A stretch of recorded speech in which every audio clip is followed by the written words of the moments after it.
are moving to all states across Southwest to meet and engage each student union of each institution in Southwest to tell them that this is our mandate. We are not doing a mandate of go and meet him there, we talk to you. No, we want the student and the student populace to know the Zondi coordinator we are projecting that is capable to do it because he has paid his price.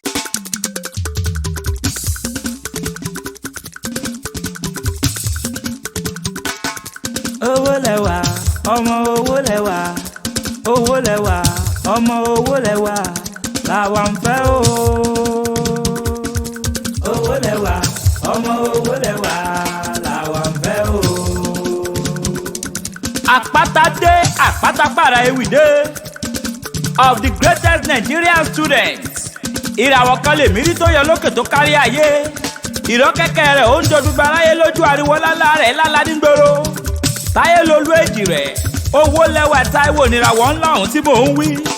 Ọmọ kúkúkẹ́ àrọ̀nìrógún mọ́tìdí ó gbójú ogbónú ó gbóyà ó pàtàkì. Ó tó gbangba sùn lọ́yẹ́. Èjì rẹ̀ ará àsopọ̀ ọ̀mọ̀wé ọlọ́pọlọ pípé. Ọmọ apátápìtì, ọmọ asòkútadowó, ọmọ àtàpátádọ́là, ọmọ òkè ńlá kéétì mọ́tò láyà. Èmi mọ̀ mo bá rìn àjọjẹ àjọmú. Mo rí pé nínú rẹ̀ ó tó finú tán. Gbogbo Nigerian students ó yẹ ẹjẹ́ jọ rán lọ́jọ́ àtìlẹ́yìn. Pàápàá gbogbo Southwest students, gbogbo leaders, gbogbo ẹ̀yin senators, gbogbo ẹ̀yin student union government president, SUJ ní gbogbo ilé ìwé tí ń bẹ lọ́yọ̀ọ́, tí ń bẹ lọ́sùn, ẹ jọ̀wọ́ ẹ má jà á sùn. Ẹ̀yin tògùn kọ́ ogun àtẹ̀yìnjà oníjà wá o. Táyé lolú ni ẹjẹ́ àtẹ̀lé. Gbogbo ẹ̀yin Lagosian students, pàápàá gbogbo leaders, pẹ̀lú gbogbo ẹ̀yin senators àti ẹ̀yin SUG president ní Tòrótì ìbú Lagos State. OWOLEWA ní kẹ́ẹ̀jẹ́ gbárùkùtì. Kò ní bójú wa jẹ́, ó dá mi lójú wa láìtàláì kò lè jojú wa. Ẹ̀yin tiwantiwa Èkìtì kété o.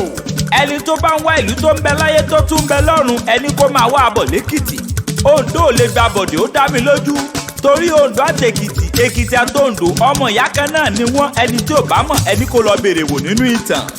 OWOLEWA TAIWO, a Nigerian student, a student of Oye, Federal University of Oye Ekiti, Ekiti State, Nigeria, contesting, aspiring as #1 student in the whole Southwest Nigeria, under the cabinet of NANAS. Please, let us all give him full support across all the states we have in Southwest. Ọ̀yọ́, Oǹdó, Ògùn, Ọ̀ṣun, pẹ̀lú Èkó, Èkìtì. Please pray, plan, prepare, canvass and vote for him. Ẹ jẹ́jọ́ kọ́wọ́ ti lẹ́yìn bí òpó ti ń kọ́wọ́ ti létí ìgbà ìkándáwọ́ jọpọ̀ mọ́lé ara tiwọn. Ẹ fi fọ́nrán ìránṣẹ́ sí gbogbo ayé torí láìpẹ́ láì jìnnà apá kejì ń bọ̀ lọ́nà.